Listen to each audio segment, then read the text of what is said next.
What's going on, everyone? So a few days ago I made a video called "Are reruns even worth it anymore in Honkai Star Rail?" and I basically said in that video that DPS reruns are almost never worth it. But a lot of people wanted to know if that'll also apply to Castorice, who is getting a rerun in version 3.6. Is Castorice's rerun worth pulling for? No. But the thing is, if you love Castorice, go ahead and get her anyways. This game is easy, but let me just break down everything as carefully as I can. The reason why I don't think that Castorice is worth it is because of a whole bunch of different reasons. Number one, she needs high investment to make her work, and at that point you can throw in the same amount of investment, maybe a little more, for like a power creep DPS from 2.x and get them working just as good. Because with the Castorice, you need, obviously Castorice herself, you're gonna really appreciate having her light cone, you're gonna really appreciate having Tribi, you're gonna really appreciate having Hyacinth and her light cone for the extra damage buffs. It's a lot of work, I'm not gonna lie. It's a lot of work getting a Castorice team comp up and running. You can think of her as kind of like an Acheron adjacent character where high investment, high return is what you're going to get. If you're expecting crazy results at E0, S0, you're probably not gonna get that, especially if you're not running her with Tribi, Hyacinth, right? And if you have those two units, you probably already have Hyacinth or Castorice, I should say, my fault.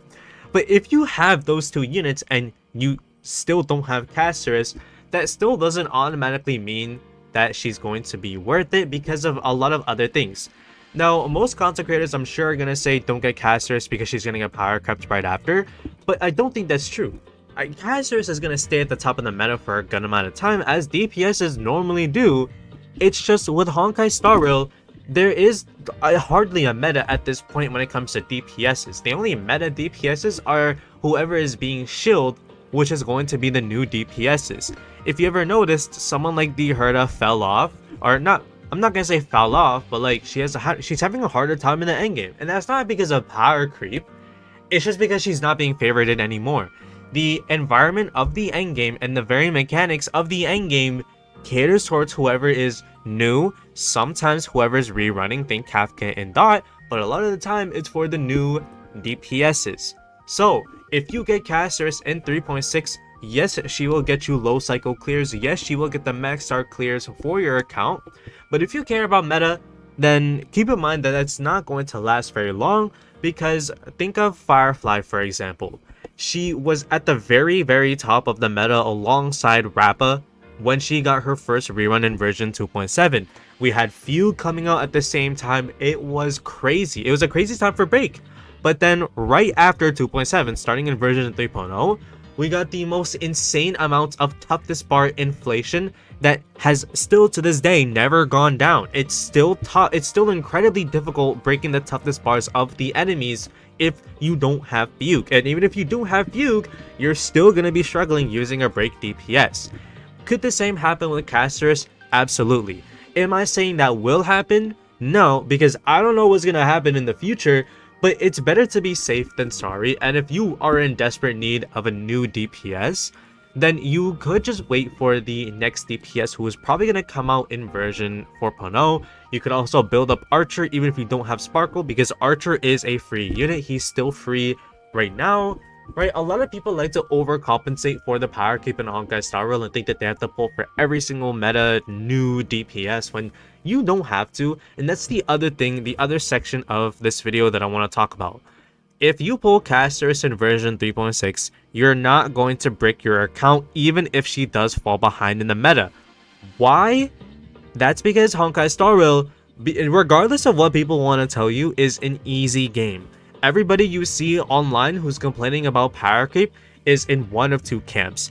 They either don't know how to play the game or how to build characters, or they have pride when brain rot and they're overcompensating for power creep, like I said earlier. Regardless, objectively speaking, this game does not require that much skill or time invested to actually max star the endgame.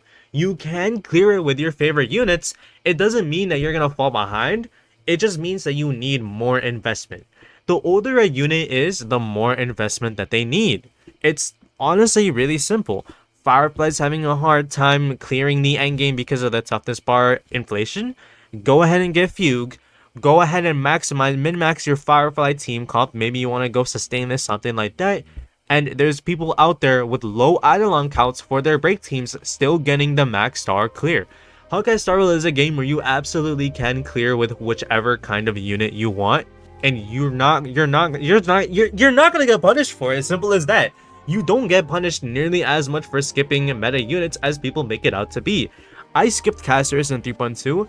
Did I feel it on my account? Yeah, I definitely felt it, but I still got the max star clear every time using the Herda and Firefly on each side of MOC, Apex Shadow, even in Pure Fiction where Firefly is not that good. Still I used her and I got 35,000 score once with her, right? 30,000 on average, which is good enough, right? It's just, you're just gonna have a harder time using older units or units that aren't getting shielded like Castorice by the time 4.0 rolls around.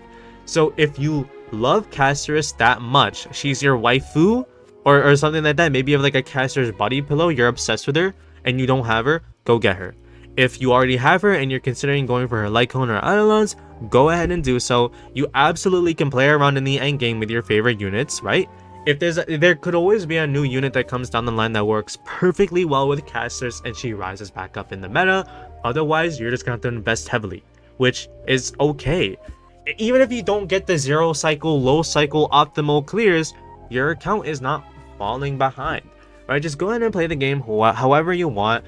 I'm just letting you know that Castorice is not going to stay at the top of the meta. The endgame is not always going to favor someone like Castorice. Starting in 4.0, the meta could shift towards dot, it could shift towards single target, elation, anything that isn't AoE and HP drain. So you just have to keep all of this in mind, right? If you're okay with not getting the craziest clears, or you're okay with heavily min-maxing and investing all of your time and resources into your Castorice team comp, then go ahead and get her. But that's about it for this video. I'll see y'all. Goodbye.